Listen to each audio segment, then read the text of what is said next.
In part 2 of our series on avoiding plagiarism, we explain the 3 strategies you can use to incorporate the ideas of others into your writing. If you haven't seen part 1, where we define plagiarism, be sure to check it out first. The link is in the description box.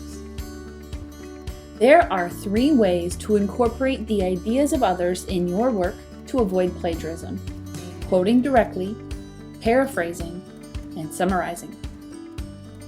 Before we get into the details of these strategies, let's discuss 2 categories of ideas that you don't need to cite. Number 1 is common knowledge.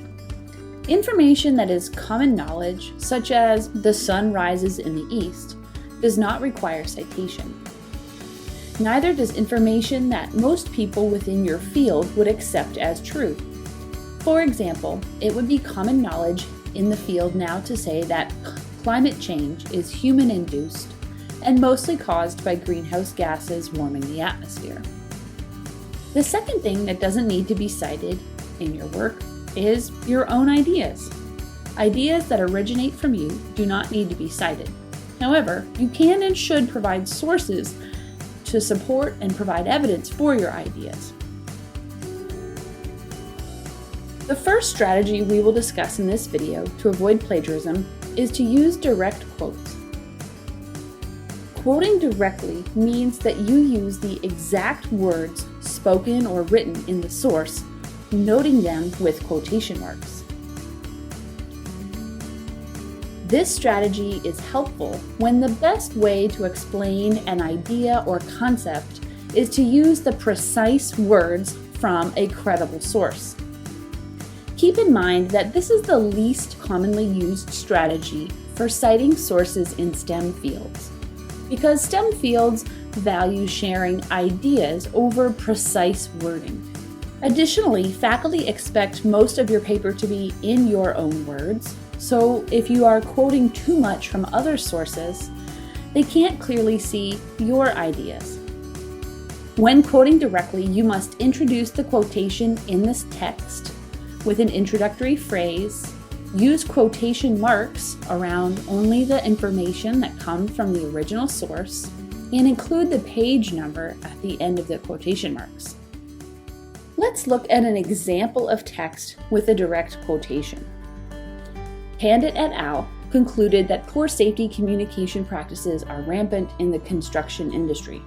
Quote, "The study demonstrated that the established safety climate and value assigned to workplace safety can influence whether safety information is exchanged efficiently at the crew level."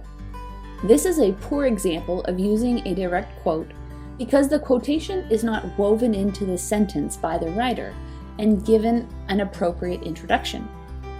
Another source's words cannot stand alone as a sentence in your work. You, as the author, must always provide context for why another author's work supports yours. Let's try that again. This shows a better example of quoting directly.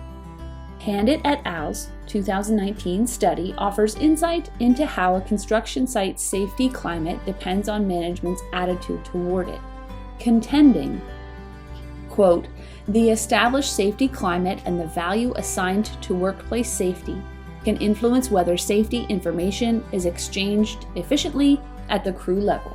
This is a better example because of 3 things. There is a signal that the quotation is coming, which includes the name of the author. There is an assertion, a verb indicating how the quotation used relates to the point being made, and the page number is listed at the end of the quote. A second option for including the work of others in your writing is to paraphrase. When you paraphrase, you express the original ideas from the author completely in your own words. You can paraphrase specific details, ideas, or conclusions from authors. You can and should change the structure of the sentence and use different words, but the overall idea should stay true to the original source. It is best to do it when you want to capture specific details from a source, or if you expect to use that one source extensively in your writing. Keep in mind that paraphrasing expresses the original idea in your own words, and it's more than swapping out synonyms. You should restructure the whole sentence. Let's look at some examples. Here, we begin with the original text we wish to paraphrase. Results here suggest that there is little risk of water deficits for the service area that receives water from Falls Lake until the year 2032 without severe changes in climate variables. The city of Raleigh has, however, projected that Falls Lake will not provide enough water for the service area by the year 2030. Now, here's an incorrect example of paraphrasing this original text. Ali et al.'s results suggest little risk of water deficits for Falls Lake's water service area until at least the year 2032. Raleigh has, though, projected Falls Lake will not provide sufficient water for that area by the year 2030. Why is this incorrect? In this example, a lot of words, those in red, are copied from the original text identically. In some instances, such as the underlined words, synonyms are used, but overall the sentence structure is the same. The result would be considered plagiarism. Let's try this again. Here's the original text. Here's another attempt to paraphrase. Ali et al. Conclude that Falls Lake demonstrates little risk of water deficits until at least 2032. On the other hand, Raleigh estimates Falls Lake will not provide enough water at an earlier date, 2030. Why is this still considered plagiarism? Because it is a patchwork paraphrase. It uses strings of original content that are still identical to the source's wording, even if other parts of the paraphrase are different than the original. Patchwork paraphrases occur when there are still chunks of the original text identical to the source, and therefore are considered plagiarism. Let's try this one more time. Here's our original text, and here's another paraphrase attempt. Ali et al. Found the water shortage danger for the Falls Lake service area is low, provided that climate variables do not dramatically alter before 2032. But Raleigh officials project differently, indicating the lake's capacity will be insufficient by 2030. Why is this a better paraphrase? This paraphrase totally restructures the original text, using different verbs and words to express the ideas. Finally, you can incorporate the work of others in your writing through summarizing. You summarize something when you want to give an overview of the idea presented from a credible source.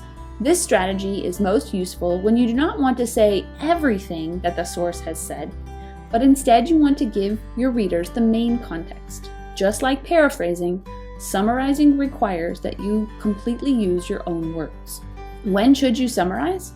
Summarizing is useful when you need to capture the main idea of a certain element. Keep in mind that summaries are the most common way in STEM fields to include source material in your writing. Summaries report the ideas in your own words. So when you summarize source material in your paper, it looks nothing like the original source. And generally, summaries are shorter than the original source text. Let's revisit our Falls Lake water example and summarize it. Ali et al.